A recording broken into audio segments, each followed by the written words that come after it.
Travis, welcome back to episode 2 of our brand new series here on the All About Digital Marketing podcast. Today, I'm really excited. We're going to be talking about AI, and I know this is a huge subject, and I'm probably nowhere near smart enough to get into the real depths of it. But Travis, as we get into this today, how do you think AI is going to make a difference for marketers? I think AI is a pretty transformational technology. I personally did not get as hyped about crypto, Web3, or a lot of these other more recent technological advances. Certainly not as much as you did, which is totally fine. But they just didn't quite hit it for me for various reasons. But when I really got into AI, specifically when ChatGPT launched, I think is when a lot of people had this same sort of moment. Like, to me, this feels like it could be on the magnitude of something like the original iPhone, where there was technologies that existed before it, but suddenly the utility, the user facing value became so abundantly clear and so radically accessible, sort of suddenly in the eyes of the consumer, that I think that we're on the cusp of something really foundationally different than what we've been used to. Now, we're going to probably make a mistake here of presuming that everybody who's listening understands, that at least to a certain level or to a level like we do, about what we're talking about here. But I think it's going to be important as well just to maybe stop for a second and talk a little bit about the basics here. So when we're talking about AI, and in particular, you've mentioned there something like ChatGPT, do you want to give people an insight or a little bit of an idea of what that is if they haven't heard about this and if they have been living under a rock, I guess, because it is being talked about absolutely everywhere now. But let's give everyone a chance to follow along. Yeah, well, I mean, you can probably agree with this, but naming is mostly marketing than anything else, right? So let's just get that out of the way first. So AI, like, it's not sentient, right? This is not a sentient technology. The same way that, quote, wireless charging is actually inductive charging, right? True wireless charging would be walking around, never putting your phone on a pad anywhere, but we all sort of got in this habit of calling it wireless charging because you didn't plug something into the butt of your phone, right? So calling it AI is part marketing, but it is interesting enough that it can sort of fool you into thinking that it's a sentient program, because it's a really clever way of taking input, understanding it to some degree based on algorithms, and giving you useful output back. And so when we say AI, that's essentially what we mean, right? Whether that's a text response, an image response, a voice response, it's really a learned set of traits. Give it an input and it will give you a predictable output. That is essentially AI. Would you agree with that statement? Yeah, 100%. And I think the chat GPT part especially is a language model. So I've got a friend of mine who computer science and everything else. And obviously as all of this kicks off and as it all's coming together, he sat there one night in the pub and actually explained to me how these things work, how how a language model can actually know and make sense of, okay, what word should come next. So literally putting one word after the other and simply building out these statements in a way that it can tell whether it's correct or not correct. And you start to kind of really dig into these and you realize how complex they are. But I think ChatGPT is the one that probably most people have heard about for several reasons. OpenAI, the company behind them, has recently raised an absolute fortune. I'm not going to remember the total amounts now off the top of my head, but it's in the billions.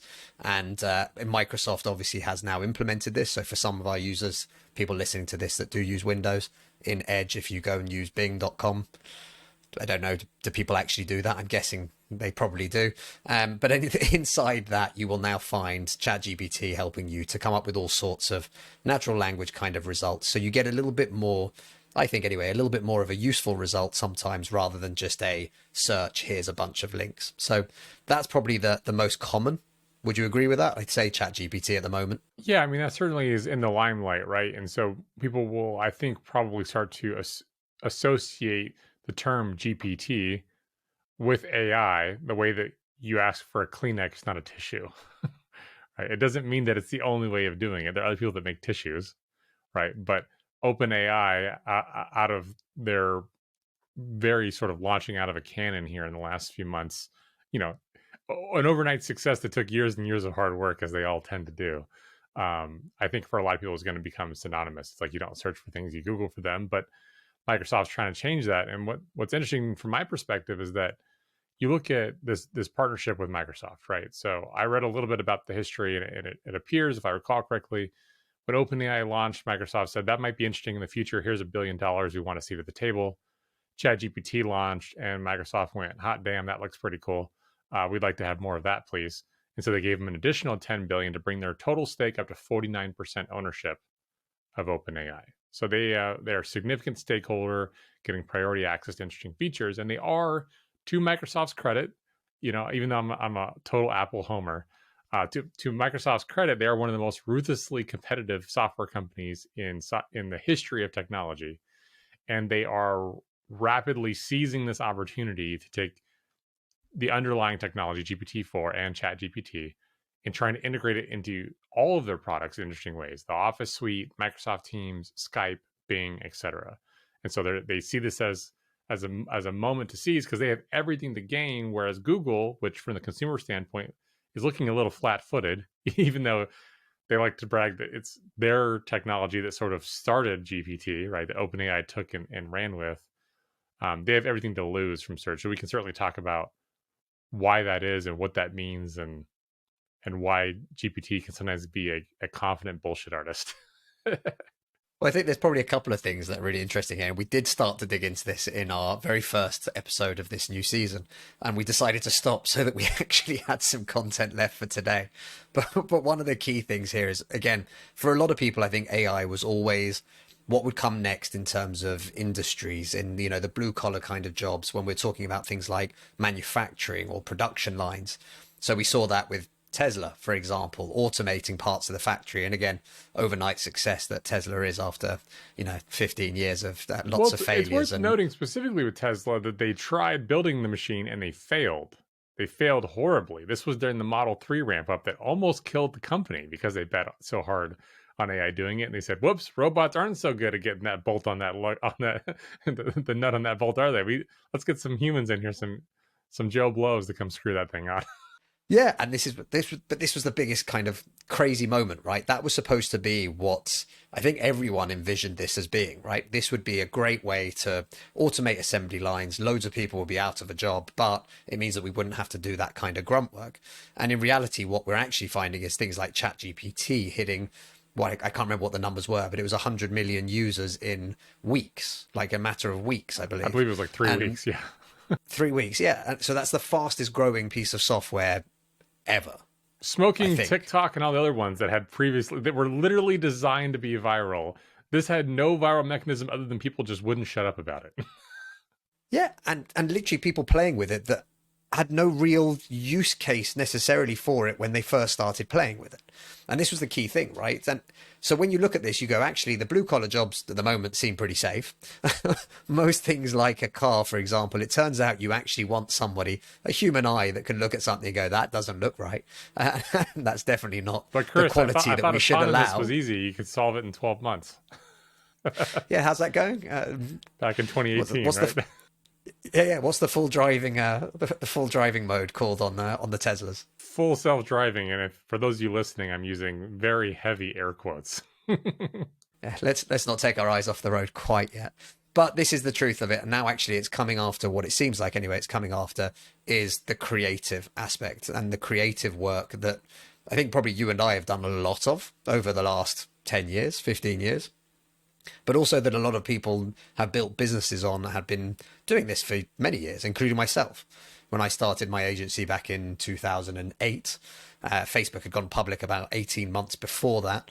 And literally we could see there and then this was going to be a massive opportunity, being able to connect with millions of people, having the ability to create content and share that with people. And that became a really useful bonus for us at the time.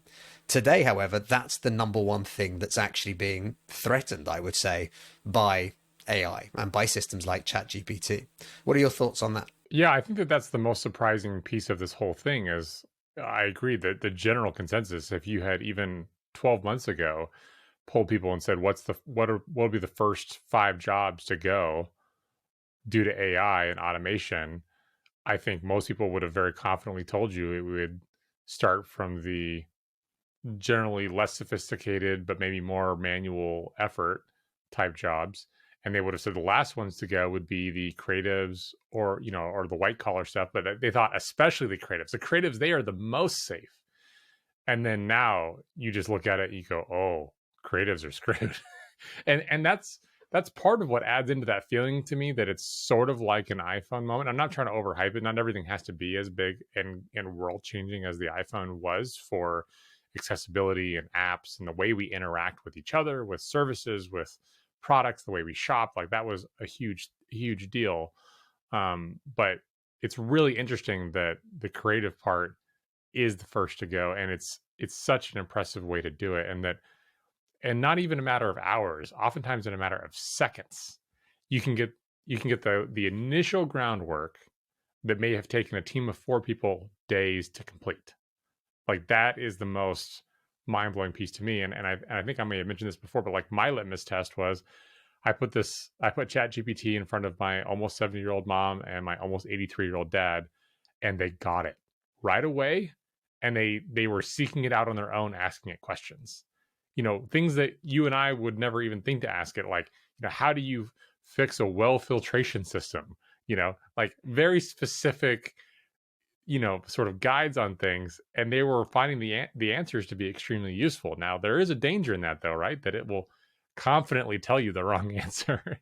And if you're actively searching, this is sort of the quandary, right? Like this is why Google has everything to lose and Bing has everything to gain.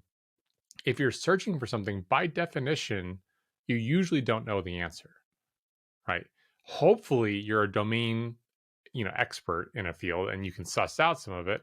But oftentimes if you're searching, it's because you don't know the answer. And so it's hard to know when you're being fed a line versus the actual answer. I think this probably brings us on to a really good topic about this. So this is something so everyone right now is happy. Wow, ChatGPT. I can write blog articles. I don't have to do any work anymore, right? What I do is I give it a prompt and I say, think about this. We're an agency. And what I'd like to do is write a blog article as a leading expert on this subject. And I'd like to write a blog article about creating a podcast. Here you go. The ChatGPT does a great job. And in fact, if I can, I'll try and put some examples up on screen. ChatGPT does an incredible job to do this. But the problem I have with that is it's pulling from a very limited, in the sense of it's a big world and we all have this creative ability in our brains, but it's pulling from a limited, specific set of information and data. And I know ChatGPT has now taken that forward another round. ChatGPT 4, has taken that forward another round. But what this is creating is a huge amount of people are now putting content out into the world that is based off of the content that already existed, that's been written by the AI, which is now being used to fuel the next version of the AI, which is learning more from its existing content that it's already written itself about the original content. So it means you're creating like this loop, and the feedback loop isn't necessarily good. And what you were saying there, right, in terms of if a piece of content isn't very good and if it comes back and it's given to you as this is a confident answer, here you go, this is what you're looking for, you can believe that. That's great. But if you're going online and you're Googling for stuff, you will see companies, reviews, who the company are, what the look of that website might look and feel like, or anything like this. And I do think there's this little bit of a moment right now where everyone's happy that they can use this system to create tons of content very quickly, very cheaply. But no one's actually taking into consideration that element there. And I think something you said earlier is really important. This is a great way to do the grunt work at the beginning to try and figure out what you might be writing the blog article about. But to me, this is definitely not a system. And I know loads of people who are using it as a system for completed content. And it really isn't, not in my opinion anyway. And it's a real dangerous tipping point, I think, at the same time for marketing in general. Because if everyone can put out 30 articles about what makes a good podcast, for example, then which piece of content should you actually read and where are we getting that information? And if everyone's using that system to do this, when the next variation of this comes out and you ask ChatGPT 5 about that, it's going to fuel that answer from that exact same content. Do you see what I mean? I do. To me, the magic of GPT and these AI models, and specifically ChatGPT, is collapsing the early cycles of creativity, right? So like for me, it's the blank slate problem is what it solves best. So if you say, give me 100 ideas about how to market your podcast, right? Just spitting out the 100 ideas and then maybe even saying, give me 3 bullet point examples of each idea, right? Like up to that phase, terrific. Give me a compelling outline about how to write a webinar, right? But don't give me the whole webinar. Those stages are incredible because that's usually the highest sort of cognitive load, at least for me personally, of just getting the initial ideas, brain dump out on the board, and then seeing what chess pieces I have to play with. And then once you see what sort of strikes you, you sit with it for a moment. You're like, okay, these 5, these 20 really hit. I'm going to select these, and now I'm going to write complete articles around these concepts. That's where the human touch can be really excellent. I was having a really interesting conversation actually earlier this week with someone who is a vice president of HR at major corporations throughout the US in her career. She's mostly retired now, does high end consulting, but like very, very knowledgeable. And her first question when I was talking with her and her incredibly intelligent husband about this was, well, what's this going to do for the workforce? Is this going to be a net positive or a net negative? And, even though it's not quite whatever a human desires, which is push the button, have it done for you, and make the money, I can't help but think it's probably going to be a net negative for overall employment. What do you feel?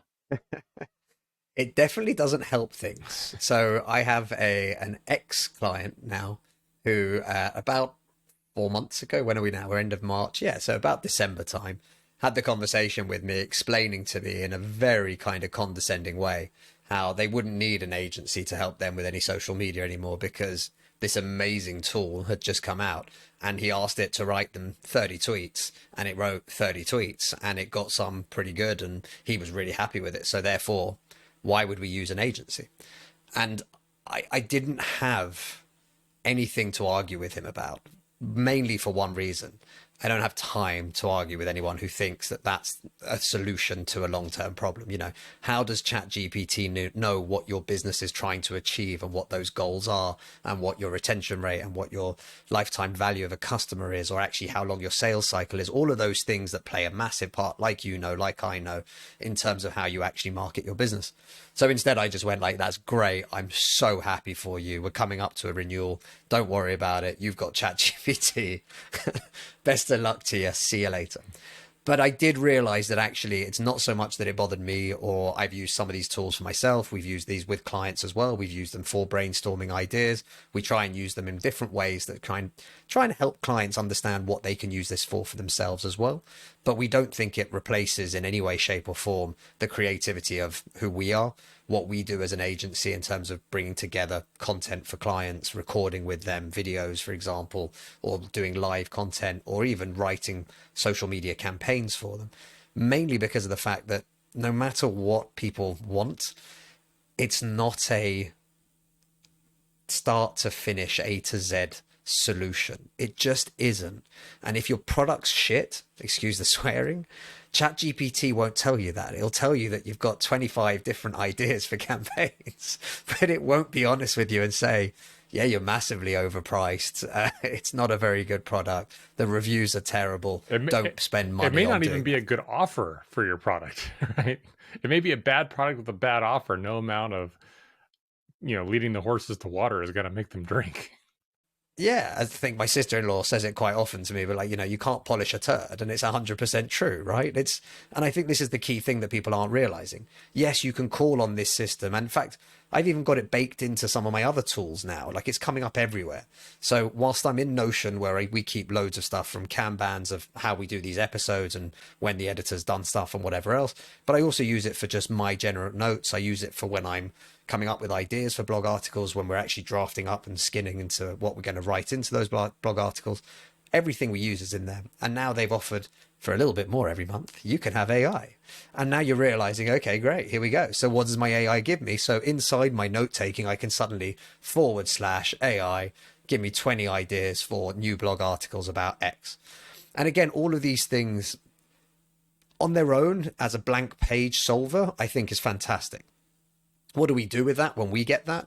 We then go and check SEO tools to see whether or not those keywords are something that's worth going after, or whether it's so competitive that even if we wrote the best article in the world and got it linked in 100 of the top websites in the world, they still wouldn't rank. And then the same thing with YouTube videos. Are we going to do this? Well, let's go to systems like vidIQ or whatever else. And a lot of those systems are using AI, that was in inverted commas for everyone, just not the chat GPT version, but they're using different machine learning and data models so that they can basically figure out which potential keywords and titles will be better. They're taking the data from places like YouTube or websites, things like SEMrush or Moz is the other one that we use for keywords tracking, all of these things, and then you can actually get that breakdown. So again, from my point of view, and to go back to your net negative or net positive for people, I don't think we're there yet. I think it's fine, but I definitely think that these systems need to be used very carefully. I know lots of people right now that are banging out more blog content than they've ever written in their lives.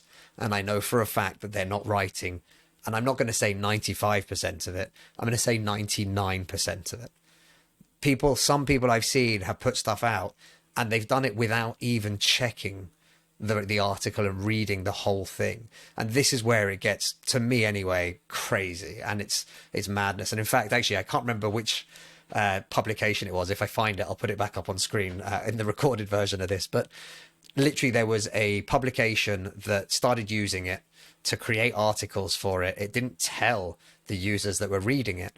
And one of the ways that it got tripped up that nobody noticed because they weren't proofreading, but one of the ways they got notified or people realized was that in one of the articles they talked about interest rates and how somebody should have got a 5% return. So if you put £1,000 into this account and the article spouted out, you'd get £1,050 return at the end of the year.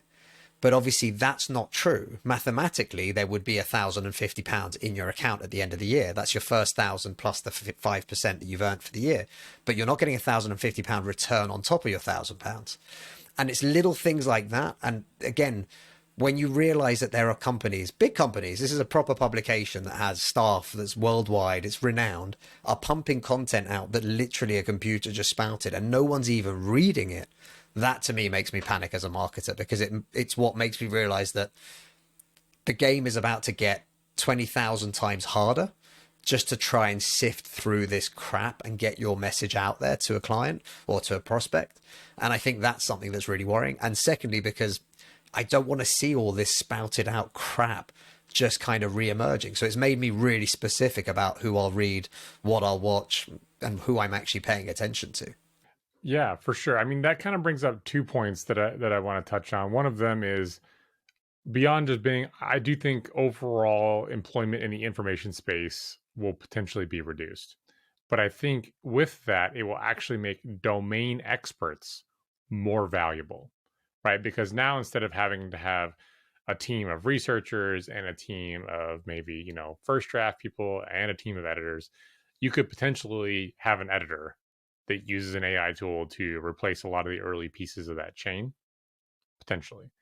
But it's going to mean that there's now a bigger moat to get there. So if you're choosing a career path and you say I want to be an XYZ, if there's an informational piece that can be augmented through tools like AI, you need to go try to find real world experience doing it the hard way, sort of like in school, showing your work when it comes to math, to be able to sort of break through that turbulence and get to the clear skies above, where you can position yourself as an actual domain expert that can sift out and know if it's bogus or not, right? Because that position is now more valuable. There's more budget to pay for the people who actually know, because that budget for everyone else earlier in the pipeline is now deleted. The second piece I wanted to bring up, though, was, there may be an opportunity going forward, zig when everyone else is zagging, for sites that create content that may say, zero AI content. Like, this is all human generated. The same way that, in a world of blogging, the Wall Street Journal or the LA Times or some other more credible, more established publication, even though they're still on a decline because overall reading is on a decline, but those more established brands all of a sudden became even more important because there was a segment of the market that was seeking out more research journalism, right? They had a higher standard of which they expected to receive. And so they wanted to cut through blogging. I think the same kind of paradigm is going to happen. I think a lot of people are going to read low quality AI generated crap, but there's going to be a segment of probably the affluent market, if we're being honest, that are going to seek out and prioritize human generated content, verified human generated content, and be willing to potentially pay more for that experience. Yeah, and I think again, like you said, you kind of had the blogging side of things that then made certain publications more prevalent. You also then had, companies creating blogs, companies doing videos, companies doing live streams, etc. And all of these things kind of helped you to gain that little bit of insight into who they actually were, that they were real people, that you could understand the human being behind the words or behind the company or behind the fancy landing page or whatever it is. And I know that you've done a ton of webinars over the years. I've done more videos and live streams than I can remember now. These little things I think do make a difference, and I think now they're going to become more important than ever before.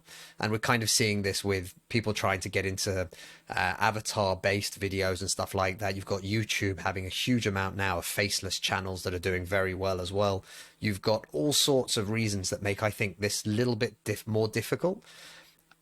I think one of the key things, I guess, that it just frustrates me a little bit. If you're on YouTube and if you've ever watched a video about AI or anything else, but if you just do a Google search or a YouTube search, sorry, I should say, you will find that there is a ton of content that basically starts with make $100,000 a week, a day, a month, whatever, by using AI, by using ChatGPT, by using, and this to me is where it's just infuriating, I guess, is probably what I'm looking at. Oh, that's the same bullshit, different spice. I mean, people people have been looking for a shortcut to, get rich quick schemes since, the dawn of time. Like, how do I collect, you know, more wheat seeds as overnight without actually going out and picking them? Like, you could probably go back to the Neanderthal times, and someone somewhere was using that caveman brain to figure out how can I get all the profit and, all the food and all of the women for no effort. Like, so somewhere in humanity, someone's been trying to figure out the jig for that, right? So the fact that that exists does not surprise me at all. You whatever the next wave is, they're basically just trend jacking and trying to convince people that think that there's a silver bullet. They think they can lose 100 pounds in 24 hours. They think they can make $1 million in, you know, 24 hours. I think all of their problems should be able to disappear at the push of a button with no investment, no effort, no knowledge, no experience, right? And unfortunately, there's just the second people that are always going to buy into that. And there's millions of people out there like that. Yeah, it's just I guess it's from my side. Well, we've been around for too long right now. That's probably what the other thing is as well. For me, again, it was the same thing when social media was fairly new. It was an interesting kind of space. Then it became like everyone and anyone should be setting up as a social media expert or social media agency, one man band. I'll write tweets for you for $100 a month or whatever it is.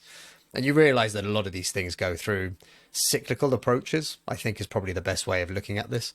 I recently worked on an account that was madly, infuriatingly hard to actually work with, but because they had such a high bar for what they would accept and what they wouldn't accept and what they wanted to be considered as communications that were used by their business. They had pages and pages of brand guidelines of word choices, for example. And these are the things that, to me, none of this is going to be replaced by a cool, let me see if I can get 300 tweets out of out of a chat GPT style system. And I think that's something that's really important. I don't think enough people understand maybe that element to it. And again, maybe it's just from my personal side, having done so much content for so long and for so many types of businesses, that just realizing that I think too many people are looking at this as this is the magic button. This is I click this and everything happens and it's great. And I just don't think we're there yet. Well, there's profit to be made in saying it can do that if only you buy my 997 course that tells you exactly how to do that, right? So it's got to end in a 7. Yeah. So one piece I wanted to bring up, because this is relatively newer information, but in the last few days, and I'm looking down because I'm reading a bit of news here, but I knew that the big news is really because Elon Musk was involved, but Elon Musk, Steve Wozniak, which is one of the original Apple co-founders, Andrew Yang, and more than 1,000 other people signed an open letter to AI labs urging them to, quote, immediately pause production of AI models more powerful than GPT-4, the most recent update of its secondary engine, for at least 6 months. What are your feelings on these people asking for them to pause? Because I realize some people are paranoid about Skynet, and and the singularity and an AI to learn from itself, and that's why I felt like it was important at the beginning of this episode to sort of lay the groundwork that, quote, AI is not in its current form sentient self-learning. Really, it's scouring, crawling, pulling inputs, and just generating an output. But what are your feelings on this? These prominent individuals that frequently talk about AI or around the technology space asking for a 6 month pause. So I think this is really funny. I've got a friend of mine, his wife, for years, as soon as they got an Alexa in their house, would always say please and thank you every time it spoke to Alexa. Now, this is just human nature, I guess, to a certain degree. She's very polite and stuff, but she's also in IT. And one day I just sort of laughed and said to her, like, this was years and years ago, honestly, like one of the first Alexas. And I was like, why do you keep saying like please and thank you? And she was like, that one day it will be sentient. And that day it'll look back and it'll know I was nice.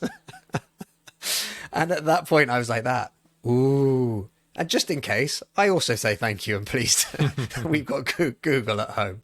But here's the thing, right? I understand where people are coming from. We need to understand things. I think there's been a lot of very fast movement. For me personally, I don't think their pause is necessarily about, oh my God, we're really scared. Sentience is going to happen. And then we're all going to end up, having to live and cower and hide from the Terminators that come next and become part of the resistance. I genuinely actually think it's probably more to do with what's the impact of the next round of this when it hits jobs and when it hits the economy and when it hits the next phase of it, which is, again, this has gone very, very quickly. Again, you said this earlier. If you had asked people 6 months ago what AI was doing and what AI was coming for in terms of jobs or anything else, people would have given you a very, very different answer. And suddenly that's not the case. And I think that's probably fueling part of this. And I know that the sentience side of things, and this isn't the first time they've written, there was an open letter, I want to say like 18 months, 2 years ago that they wrote. And again, Elon Musk and I think Bill Gates and a few other people had signed, like saying, we've got to be careful in general terms about creating AI computer systems that are too intelligent. But I think genuinely that's what it is. I think there's a lot of, oh shit moments, what just happened? And I think there's a lot of protectionism in that as well. I think there's probably quite a few systems that all of a sudden things that have taken years to build could be literally wiped off as being useless because this could literally replicate it very quickly. Yeah, I got a couple feelings on that. One is, at least here in the United States, our government system skews much older. John Stewart said something pretty funny the other day that the Senate looks like an assisted living center. And so if you watch any of these hearings, right, the most recent one being with the CEO of TikTok, but you go back further to the hearings that had Zuckerberg and Tim Cook and all those other ones, the kind of questions that they're asking makes it so abundantly clear that at least here in the States, and I can't speak for the UK, but at least here in the States, that the people that are making decisions about legislation have no idea what the least harmful versions of our technology do, how they operate, how they make money. Like they just literally don't get it. And so I have a hard time believing that they're equipped to fully understand the potential ramifications of something like what AI could do. And I'm concerned in some ways that that protectionism, as you mentioned, which I think is a great word for it, is going to kick in, and they may try to stop or ban things out of fear as opposed to looking towards adaptation, right? So like when we think about, if we go back a little ways, like manufacturing in North America has been a sore spot for many American voters. And, a lot of those jobs and positions and supply chains were offshored. China really sort of built the mecca of that, right? But the secret is those jobs are never coming back to the US. They just aren't. right? Maybe a tiny, tiny, tiny fraction with some of the new incentives for building electric batteries here for electric vehicles, but they're not coming back to the U.S. And so sometimes we focus so much on what happened or what will happen, and not how do we adapt or react to what happened, and maybe re-educate or spend our resources shifting to the new reality, that it becomes problematic and we just fall further and further behind because we're so worried about trying to hold on to the chips we think we're losing instead of looking at the new chips on the table. Every sci-fi film that you ever look at and you kind of play it out, right? The dystopian futures, the whatever. It doesn't matter whether it's something like Ready Player Me or if you go back years ago to like Tank Girl, right? It doesn't matter. There's always a company at the end of the line that has, I don't want to say balls to everything up, but you know, that's basically controlling whatever it is that the world needs or whatever it is that's left to be able to actually do. And there's always that one kind of company at the end. I think right now we're in a really interesting and bit of a crazy place, geopolitically speaking, and that's not what this show is all about. So we won't dive into this very deep. But it is But an you mentioned important it piece when it comes to technology and regulation and decision making going forward, and it heavily for impacts sure. markets artificially. So while we're not trying to be political, there is an artificial influence on what these technologies want to do in real time. So that's why it's important. Yeah, and but even worse than that, though, right? We were happy to give those manufacturing jobs to other countries when we believed it was beneath us. Or would save us $1. Yeah, and I think that to me is the biggest issue. You're now in a position where we just saw last week, I think, the president of China meeting with Vladimir Putin in Russia, talking about the world and looking at things from a different point of view than I'm guessing we do here on the West. But literally, all of these things create these moments where you're looking around going, this is insane. So the UK, I can't remember what the exact statistic is, but it's something like nearly 70% of the food we need is imported. 70%. I mean, that's insane. It's huge amounts that we rely on. Again, we're an island. Like, we have to bring things in magically. It doesn't just appear. We have to get ships, we need planes, we need all sorts of these things to be done. And it's a very dangerous situation. And I think that what's happening in the world at the moment is there's a bit of a realignment. And we saw that with the whole silicon chips causing massive issues, right? When all of a sudden now we're screwed. Like, we don't make them anywhere. Actually, it's only coming from a few select factories in Southeast Asia. I say Southeast Asia because I believe Thailand and a couple of places also have a few little bits. Primarily Taiwan, though, if we're being honest. Yeah, yeah. So, but all of this, you're looking at it now going, how do you ever come back from that? In the same way as how here in the UK do we try and come back from the fact that we don't produce our own food? And it's very hard to do that, mainly because we built golf courses and go-kart tracks on top of the farms. But do you know what I mean? Like, it's crazy that we've let things kind of slide to that point. But I do think that's another big piece of it. You said it there, whether the US and the UK are similar in that front. The UK has no real understanding, I would say, of technology and everything else. The UK after Brexit and everything, I think, is suffering. Again, this isn't to get political, but I was reading some articles recently about how France currently is looking like it could be the leader now for European startups, and maybe even surpassing the UK, which London has never been surpassed by Paris in any way, shape, or form for startups, especially not for technology. Now, seeing that and hearing those things, whilst at the same time, France, I think, is currently on fire because nobody wants to work an extra 2 years before they get their pension, it kind of doesn't add up. But it's definitely showing you that things are changing on a global scale. I would have said before that London was only behind the US for technology, for startups, for things like that.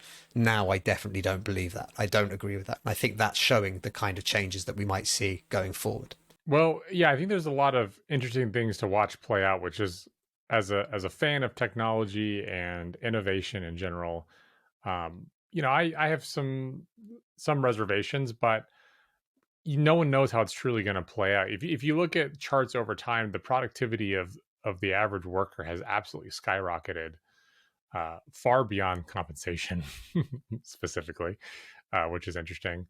And so I think that this wave of AI tools is going to continue that trend and potentially accelerate it. So the question we have to start to ask ourselves is, how do we want to use that? Do we want to maybe shift for some people, work-life balance, someone who's a workaholic, so it's hard for me to understand the concept of maybe only work 20 hours a week or something, right? But like, is there instead of a dystopian future, is there more of a utopian track that we could potentially take, where this increase in productivity and this increase in leverage that we as humans can have, instead of saying, well, you always have to work 40 hours and you have to put in overtime and you have to do all these other things, and continue to push this lever that you now have that's bigger than it's ever been, harder than you've ever pushed it, do we instead say this level of output and productivity is acceptable? And now that we have new tools, do we then actually use that leverage to reduce our time that we go places, right? Reduce commuting hours, reduce load on things, and return some of that time to billions of people across the world for more intellectual pursuits, right? Doing more of that art for real, right? Doing walking in nature, like literally anything. But the real thing, and this is the crazy thing, right? Nothing's changed in 150 years. The whole idea of working 9 to 5 or 8 to 6 or whatever you wanted to have that as the original sort of numbers was very simple. Light. You needed to work during daytime in factories because you could see better, because we didn't have lighting like we have it now. Like it wasn't that easy to light whole things. You had candlelight and stuff. So most people worked agriculturally, industrially, whatever it was. And we've never really changed that. Nobody ever kind of questioned it. No, it's cool. Like, you just keep working Monday to Friday, 9 to 5. Like, that's the way the way things should be. So it is insane that that's still a thing. And I think COVID probably, for all the damage and bad it did one thing really well, which it proved that 95% of people don't need to go somewhere to do their job. And I think that's made massive changes as well. Like you said, reclaiming 2 hours a day if you're commuting, that's a no-brainer. There's 2 hours you can spend with your partner, with your kids, with your dog, with your goldfish, doesn't matter with what, but it's just 2 hours on your own doing your own thing, playing Xbox, like, crack on. But the key thing is, though, it showed people that you've got this ability to do it, and the tools we have, we all have them, right? The fact that we do this podcast now and that we're recording on a weekly basis, I'm in the UK, you're in the US, it's seamless. It's a conversation on video. We can turn this into a podcast and a YouTube video that gets sent out. People around the globe can have access to that. I mean, it's mind-boggling, right? If you said this to somebody 100 years ago or even 50 years ago, the ease at which we can use these tools is just crazy. And the relative affordability as well. And even for companies that feel that in-person is an important piece, and I understand the argument for that in some situations, but even in those models, they're understanding that probably a hybrid is actually best for everyone. Not only does it return a significant portion of time back to the worker and increase their happiness, it also reduces the number of lights on at the office, the number of toilets that are flushing, the amount of food coming in, the amount of paper products that they The have to size order. of the office. Yeah, you don't have to service everything all at once all the time, and so it's finding efficiencies that are reclaimed, and also probably making some bosses really reevaluate, do they have the right people in their organization? Because if you can't trust them to work at home, here's the secret, they probably weren't working in the office either. They were probably just looking busy.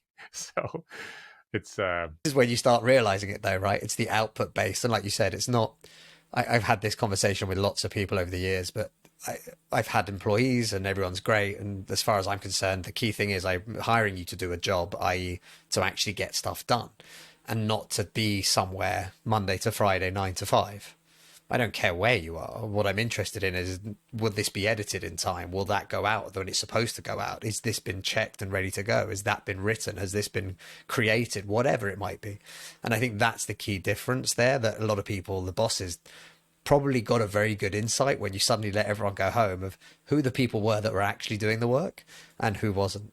But I think because we're starting to get to about the 45-minute mark, we're going to wrap this up. But before we wrap up, Travis, what are some of the AI tools that you use and how do you use them? Let's give some people some thoughts and ideas of what they could do. Yeah, so there's of course a ton of AI tools out there, and in fact, if it's cool with you, I'd like to plug a little newsletter. Actually, it's a little side hobby we're doing about AI stuff called Go ahead. signsofai.com. So if you want to learn more about some tools and get a daily newsletter about AI, you can go to signsofai.com. But some of the obvious tools that we like to use. Chat GPT is, like I said, amazing for that ideation piece, and it makes it super accessible to people who aren't super tech savvy. It really brings that technology in a way that's digestible. I've really actually enjoyed using Dolly, which is also from OpenAI, because you can generate images. Midjourney, right? Midjourney, yeah. Yeah, is another great image tool. So those few, I actually created a logo for a YouTube channel there you by go. using that. I then had to cut out some pieces because it doesn't do text. I don't know if you've noticed this. So if you ask it to include any kind of text in Midjourney, it just won't do it, and it'll give you like fake letters. Huh. So it's quite funny to see, like, they're not real in any way, shape, or form, but it's kind of an approximation of it. Interesting. It's quite fun to play with. Have a look. Yeah, so I used Dolly to generate actually one of the images on the sales page for Campaign Refinery. So what I asked was for a menacing white furry monster in a purple room checking his email. And so if you go down to the list cleaning section, there's a Dolly generated image that we're actually using in our creative, which is kind of fun. But there's a lot of just interesting use case for these things. And then there's a service which I haven't used, but I'm highly interested in the concept behind it, which is called content@scale.ai. And so what they're using is they're using AI to generate some initial basically content, and then they're running it through some neurolinguistic programming to sort of rewrite it and reformat it in a way that can be used more like pillar SEO content, formatted in a certain way, has WordPress integrations, that kind of stuff, in a way that also passes AI detection filters. But they, being an AI company, still recommend the best use case is to have this 95% complete, and then bring in a subject matter expert to read over it and bring it home to the final mile. So those are my tools. What are yours? So funny enough, actually, I use for the ideation stuff either in Notion that I mentioned earlier, or ChatGPT, because it does work really well. vidIQ I'm using at the moment for the new YouTube side hustle and projects that we're currently doing as well. So we're in the process of using that a lot for the keyword ideas and options, descriptions for the videos. Again, this has been a model that's been made by just studying tens of thousands, hundreds of thousands of YouTube videos. So understanding which ones work, which ones don't. And in fact, even thumbnail generators as well now for this. So they can look at what's really worked in terms of getting a high click-through rate compared to the impressions. And I think that to me is where I'm looking at these systems as being invaluable. If they can harness the power of what ChatGPT does, but at the same time look at the raw data that's specific to the task you want to do, I think that's really interesting. So those would be my two big things. I've also played with all of them. Like I said, I made a logo for one of these YouTube channels that we're building out at the moment on Midjourney, which is a lot of fun. Did you do it on their Discord? I don't know if you use Discord or not, but literally, so on their Discord, you can jump in, you can play, you can literally just drop in prompts there, and it will start feeding it back. But obviously, you're not the only person doing that. So you also get to this kind of crazy insight into the world of what people are actually doing on Midjourney whilst you watch their prompts come up, and then the responses that come up from it as well. So I'd say those are two of the ones that I've used the most. Sounds like the Venmo of AI, where you just see what everyone else is up to. It's very similar. The last resource I'll drop, this is not mine, but a buddy of mine has a site called futuretools.io, and he also has a great YouTube channel. His name is Matt Wolf. I've known him for many years, but his AI stuff has really taken off. He's got like 200,000 YouTube subscribers in a matter of a couple months, and 50,000 email subscribers. And anyway, he's got this cool site that he's reviewing products literally every single day and puts his best ones on there. So definitely worth checking that out. Nice. Alrighty. Well, Travis, thank you very much. As always, I love this conversation. Yeah, me too. Thanks for showing up, and glad we can do this worlds apart. And if we can do this on a weekly basis, we are going to try and get this out, because we have started doing this whole referencing things that have actually happened in the world. So now there's a timer on this episode. Awesome. Well, let's go.